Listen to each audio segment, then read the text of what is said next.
So I thought it was time I put together another Encounters on the Road video. And it's important to note that not every encounter involves me. A lot of it is me just observing humanity and being aware of what's going on around me. There's one particular chap that I correspond with on a regular basis, and he's recently joined the world of part-time caravanners. He agrees with me, not ever going to do it full-time. And I tell him these stories, and I'm pretty sure he thought I was making these things up. And anyway, he's going to feature twice here. He sent me a text recently that said, I was just watching a video on YouTube, a Pink Floyd video, a song called Learning to Fly, and he said one of the lyrics was Earthbound Misfit, and he suggested that I could have that plastered on our van. He said that should keep him away. I'm not sure that Earthbound Misfit is quite strong enough for me. He said, or maybe even a title of one of your videos. However, being Pink Floyd, I'm not going to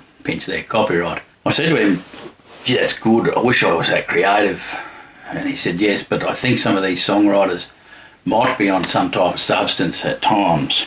So after one of the stories that I'd relayed to this gentleman, he said, you know, I'm starting to believe what's going on here. He said, I approached a couple of vans came in, I think they were on the New South Wales North Coast or Central Coast, and he said, a couple of vans came in with grass rakes strapped to the side or strapped to the back. I said, I wondered what they were for, and before I could finish the text back, he'd sent me another text because I said, mate, I could have answered that question for you. It's for raking up animal shit. And he said, yeah, it's for, he did say it's for raking up animal shit. He said, I didn't know that that would kill anyone or harm anyone. And I said, we first struck that in Tasmania up at Lowhead, and then at another one down near Launceston, somebody's farm. And the one at Launceston actually said, if you don't like animal manure, go to the communal area where you got your firewood and things like that, grab a rake and rake it up yourself. With a similar message at Coffin Bay, because the Coffin Bay van part of the population in their emus, kangaroos, in numbers. So I've got 5 today, just from our last trip to South Australia. There'll be this one on the rakes and 4 others. None of them really involve me.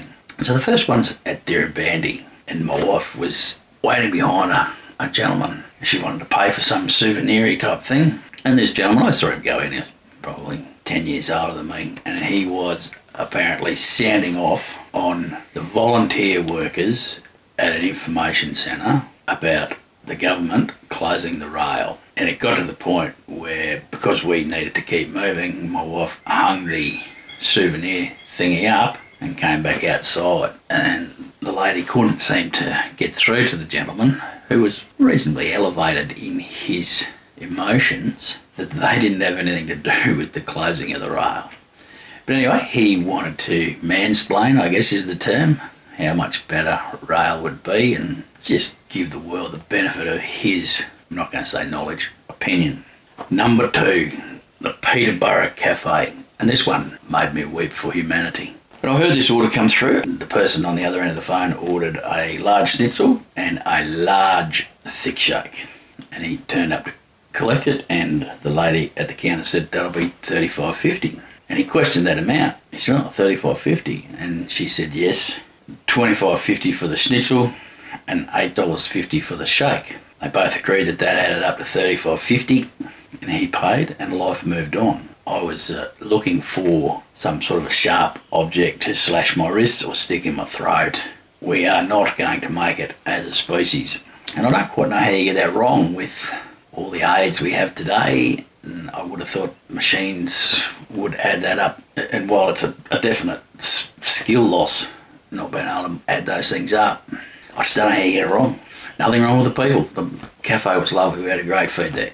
The Peterborough dump point. So we just emptied the effluent cassette, and there was a gentleman behind us that was seemingly quite impatient. He was right up close, and so as we've moved out of the road, he's whipped in really quickly, and as we came back past, we carried our cassette in. We parked up the track a bit, and as we came back, he was using the dump point hose, which was longer than the usual ones, to fill his water tank. Now that's been parked in people's effluent to cassettes, and just get that feeling, that little bit of vomit comes up into the base of your throat, maybe even into your mouth. The Yunta service station was quite interesting. This F-350's pulled up there in that forecourt, and on the day we were leaving, we got fuel, and there would have been 20 to 30 middle-aged, I suppose. Age has got nothing to do with it. This is about manners.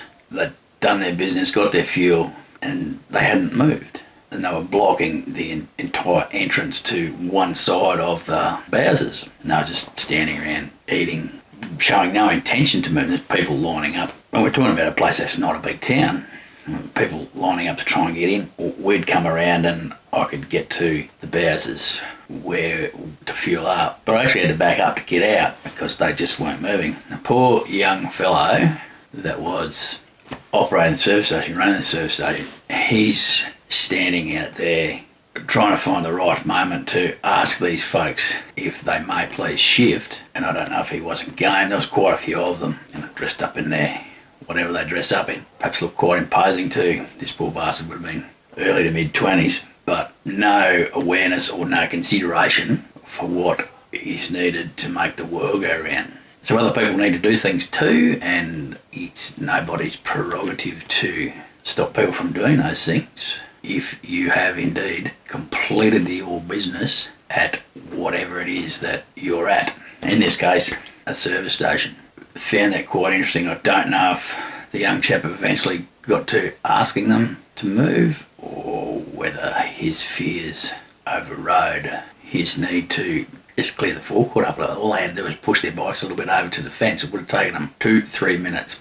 Anyway, I found that quite rude, and so there's another one. Another encounters on the road. Look at that. I'm just an old beard stroker, as John Cadogan would say, or John Cadogan. Must clip this thing, I suppose, soon. Anyway, life moves on. Life moves on.